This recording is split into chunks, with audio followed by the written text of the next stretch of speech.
All right, day 10. It was quite a busy day today. A lot of up and down. But my mission today was to go to the Department of Agriculture to do a quick visit.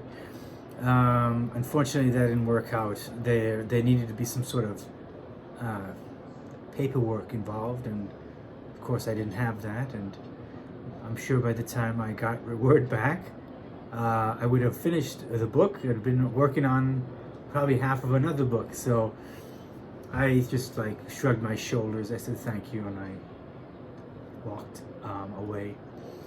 And so I just like I didn't know what to do, and I thought to myself, why don't I go to a political um, party office? I'm not going to say which one. And so I walked over there, and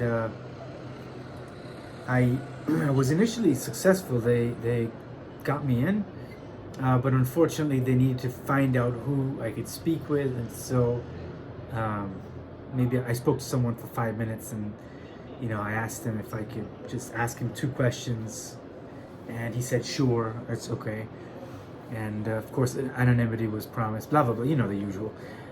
So I mean, I'm not even going to talk about the name of the party. So I went to another place after that, and I actually got a much better um, experience. I got a lot of questions answered, and one of the things I asked, like, what is it that makes Turkish nationalism very special? And it's basically Ataturk. It's the experience of Ataturk. Not only was he a statesman and a general, but he was a politician, and he was a man that appealed to everyone. And he said leftists like him because he fought the English and French, the imperialists. Women like him because he gave women the right to vote. The middle class love him especially because he represents their values. Who else?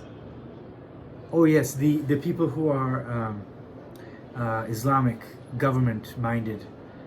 They like him because he fought the infidels. So he said, and I there's something for everyone, right? And I said, like, basically, he is everywhere. It's like he's alive. He's alive and well in this country, and that truly is a feeling that you cannot. I mean, truthfully, you have to visit the country to understand what's going on. You need to talk to people to truly appreciate the power of Ataturk and everything, the national symbols.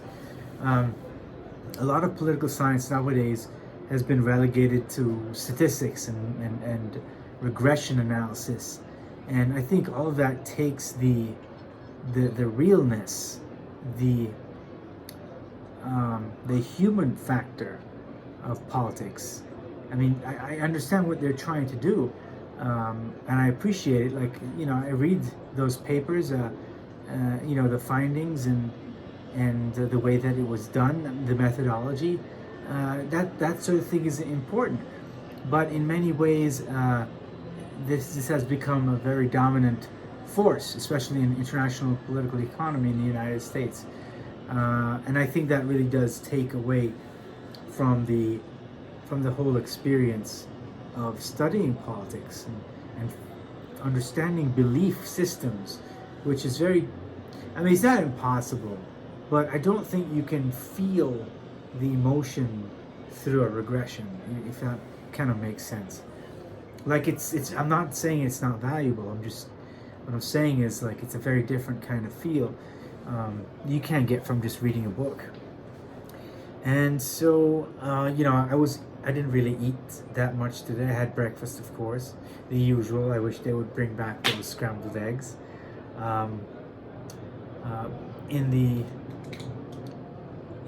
for lunch, I had just a feta pastry, and I did that because in the beginning I mentioned you can't call it feta, you have to call it something else, and I'm still trying to find out what's the problem with calling it feta. It's a national problem, obviously. It tastes the same. That's a lot of things. A lot of things just taste the same. I think that's the real puzzle. A lot of things look the same, but ownership is really important, apparently. And I think just because of politics, politics has polluted the food. You can't enjoy a meal. Speaking of which, Ataturk was born in Thessalonica, which is in Greece now. And so I was walking along, and I saw a restaurant with Salonika on it. So I went in and I ordered, and I sat there and I ate. And after, I was like, I'm gonna ask that guy, because I know he speaks English. And so, because he took my order and he spoke English very well, and so I asked him, so what does Salonika mean? He goes, huh? And so he didn't really know how to speak English, but they were nice gents, and I'll find out. I'll always find out the reason. If it's through Google or through asking someone, I will find out. There has to be some relevance. I've seen that before. I was walking with a contact about maybe a couple days ago, maybe a week ago, when I went to the mausoleum, and he also mentioned that. He said, look, Salonika, that's where Ataturk was born. And oh, the guy had a picture of Ataturk on his shirt. The guy that was working at the restaurant I just visited. So there has to be something there. Yeah, tomorrow I'm gonna meet someone for dinner. Hopefully, kind of wrap up. I won't ask him any. I already asked him the questions on my sheet. I think what I'm gonna do is I'm gonna do an exploratory interview with the things that I've already decided that will go into the book, and see what he thinks about that. Maybe he'll give me some good feedback, or maybe he won't. We'll see. We'll see how it goes. You'll never know. Like, you never know what.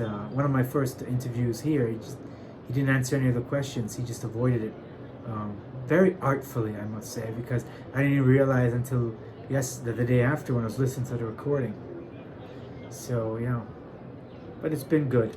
I'm getting ready to go. I'm getting ready to leave. So today is the 29th, I believe. I think so. Double check. Please be 29th. Yeah. So we have 29th, so we have the 30th, 31st, and I'm gone on the 1st. So 2 more days. We have a meeting on Thursday and a meeting on Friday, lunch meeting on Friday, dinner meeting, lunch meeting on Friday, dinner meeting on Thursday. So that'll be good.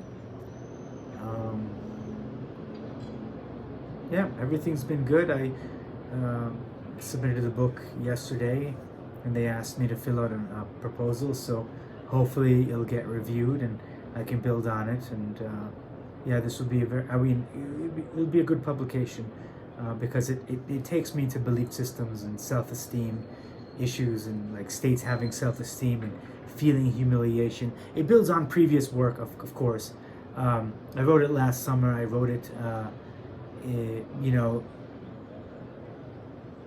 a matter of weeks, because it was just summarizing everything I've done previously into one book, linking all the main ideas. I tend to do that from time to time, link all the main ideas. I did that with the Grand Strategies of Weak States and Great Powers, a book in 2017, and Weak States and Spheres of Great Power Influence. So those are 2 things. All right, well, thank you very much. I think that's it for today, and we'll go from there.